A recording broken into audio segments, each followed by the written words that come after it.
G8.1 Congruence. Congruent shapes are identical. They are the same size and the same shape.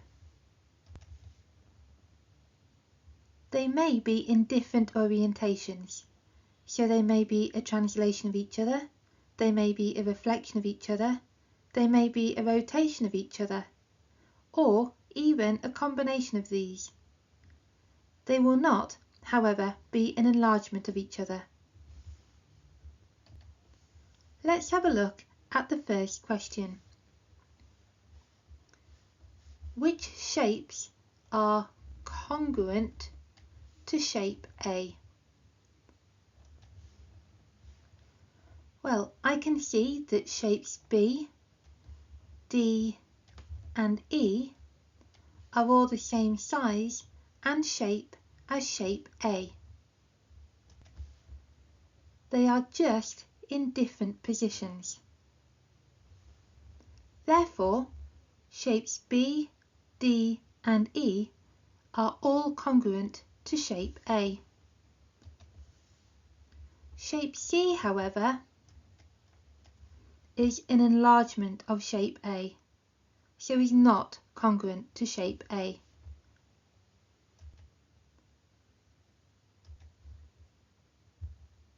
So it's your turn now to have a try at recognising congruent shapes. Pause the video to copy the notes, to check your understanding and to try the questions from I'm giving it a try. Remember to mark your work and reflect on your confidence.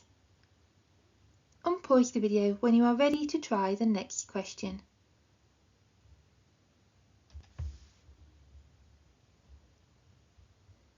The rest of this lesson specifically focuses on triangles. Be careful because the triangles are not drawn to scale.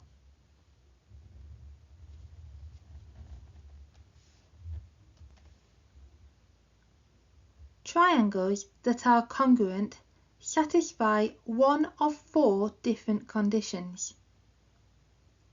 3 of these conditions were explored in lesson G7.3 when we were constructing triangles.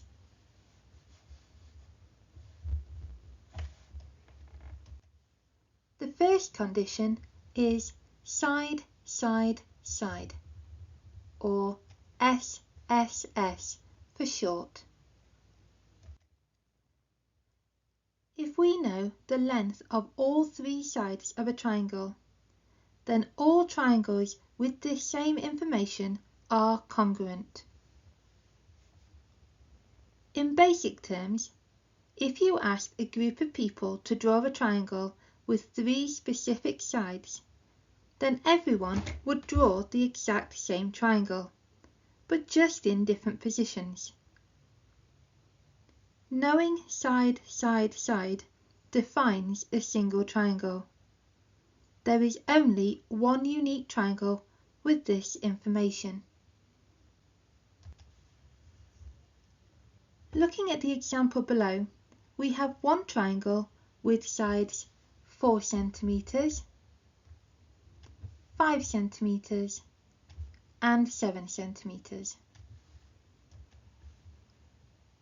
We also have another triangle with sides 4 centimeters, 5 centimeters, and 7 centimeters. All of the sides match. Therefore, we can say that these 2 triangles are congruent to each other as they satisfy the condition side, side, side.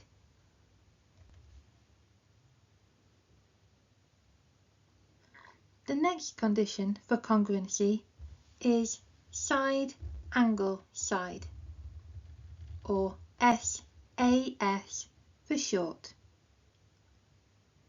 If we know the length of 2 sides of a triangle and the angle in between them, then all triangles with the same information are congruent. Knowing side, angle, side defines a single triangle. there is only one unique triangle with this information. Looking at the example below, we have one triangle with a side of 12 centimeters and a side of 8 centimeters and an angle of 114 degrees in between. We also have another triangle with a side of 12 centimeters, a side of 8 centimeters and an angle of 114 degrees in between.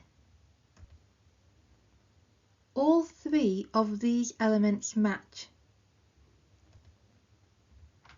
Therefore, we can say that these two triangles are congruent to each other as they satisfy the condition side, angle, side.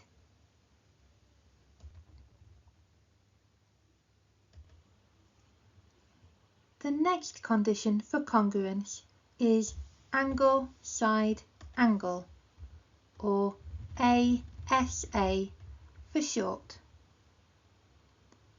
If we know the size of two angles in a triangle and the length of the side in between them, then all triangles with the same information are congruent. Knowing angle, side, angle defines a single triangle. There is only one unique triangle with this information.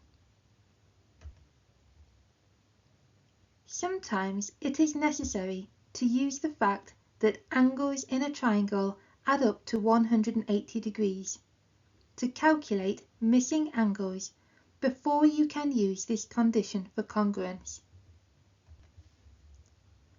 Looking at the example below, we have a triangle with an angle of 38 degrees,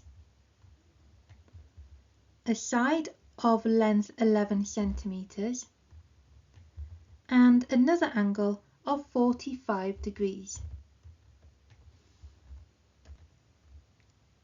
The side we are given is in between the two angles.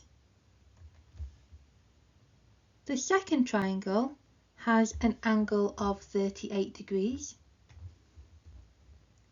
a side of length 11 centimeters, but the other angle we are given is 97 degrees and is not in the same position as on the first triangle. It is not on the other side of the 11 centimeter line.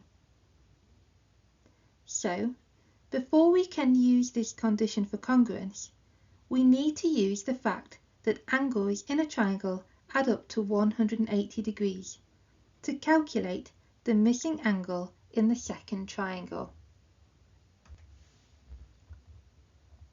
180 degrees, take away 97 degrees and 38 degrees leaves us with an angle of 45 degrees. Now we have the right information. Each triangle has an angle of 38 degrees, an angle of 45 degrees, and a side of length 11 centimeters in between these two angles. This information in both triangles matches. Therefore, we can say that these two triangles are congruent to each other as they satisfy the condition angle, side, angle.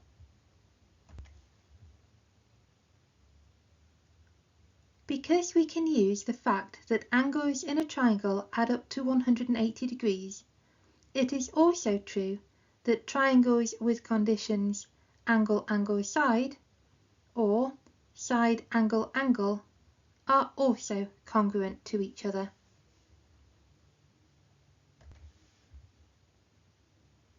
The final condition for congruent triangles is right angle, hypotenuse, side, or RHS for short. If we know that the triangle is a right angle triangle, and we know the length of the hypotenuse, as well as the length of another side of the triangle, then all triangles with the same information are congruent. Knowing right angle, hypotenuse, side defines a single triangle. There is only one unique triangle with this information. This condition for congruency is a special condition that arises due to a combination of side, side, side, side, angle, side, and Pythagoras' theorem. Let's have a look at the example below. The first triangle is a right angle triangle with one side of 3 centimeters and the other side of 4 centimeters, but we do not know the length of the hypotenuse. The second triangle is a right angle triangle with one side of 3 centimeters and a hypotenuse of 5 centimeters. Although 2 of these elements match, the right angle and the side of 3 centimeters, we do not yet have enough information to prove congruence. In this case, it is necessary to use Pythagoras' theorem to calculate a missing side first. To find the hypotenuse of the first triangle, we need to do the square root of 3 squared plus 4 squared. Well, 3 squared is 9, 4 squared is 16. Add those together, we get 25, and the square root of 25 is 5. So the hypotenuse for the first triangle is 5 centimeters. Finding the length of this first triangle's hypotenuse is enough to prove that these two triangles are congruent. They are both right angle triangles. They both have a side of 3 centimeters and they both have a hypotenuse of 5 centimeters. Therefore, we can say that these two triangles are congruent to each other as they satisfy the condition right angle, hypotenuse, side.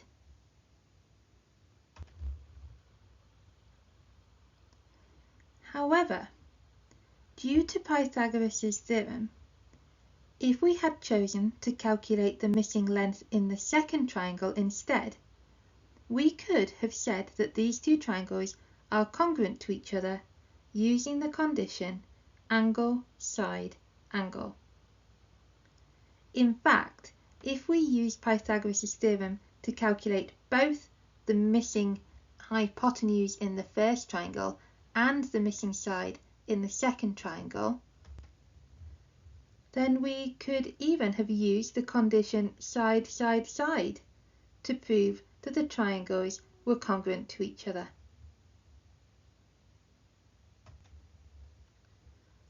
So, those are the 4 conditions that prove that triangles are congruent to each other. Be careful not to assume that side, side, angle is a condition for congruence. If we know the length of 2 sides of a triangle and the size of one angle that does not lie between these sides, then this is not enough information to show that the triangles with this given information are congruent. Look at the example here. Both of these triangles have got a side of 6 centimetres and a side of 10 centimetres and an angle, not in between the two sides, of 29 degrees. Although all three bits of information match in these two triangles, we can see that they are different. They are not congruent to each other. There is not one unique triangle with this information. Knowing side-side angle does not mean that they are not congruent. It simply means that there is not enough information to prove congruence.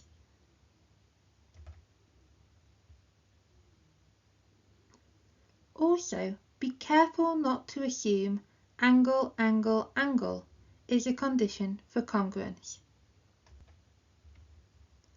If we know the size of all three angles in a triangle, then this is not enough information to show that triangles with this given information are congruent. So look at the example here. Both of these triangles have an angle of 51 degrees, an angle of 53 degrees, and an angle of 76 degrees. All three angles are matching. However, as you can see, one of the triangles is an enlargement of the other. Therefore, these two triangles are not congruent. There is not one unique triangle with this information. Again, it is important to stress that angle, angle, angle does not mean that the triangles are not congruent. It simply means that there is not enough information to prove congruence.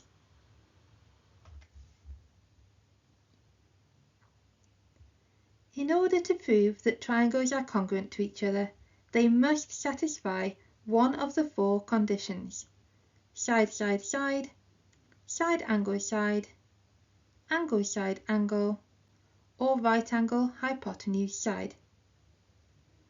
Remember that you may not initially have enough information to prove congruency.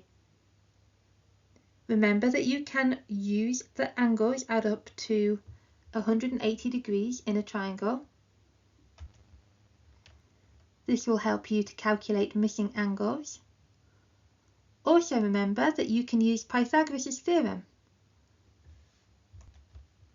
This will help you to find the length of missing sides in a right angle triangle.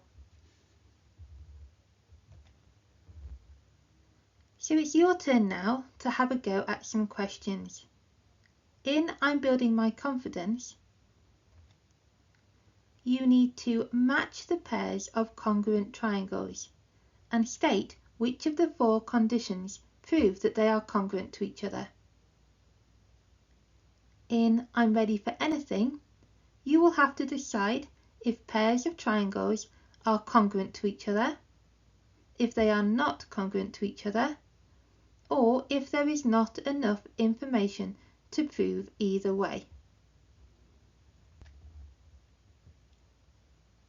Pause the video to copy the notes, to check your understanding and to try the questions from I'm Building My Confidence and I'm Ready for Anything.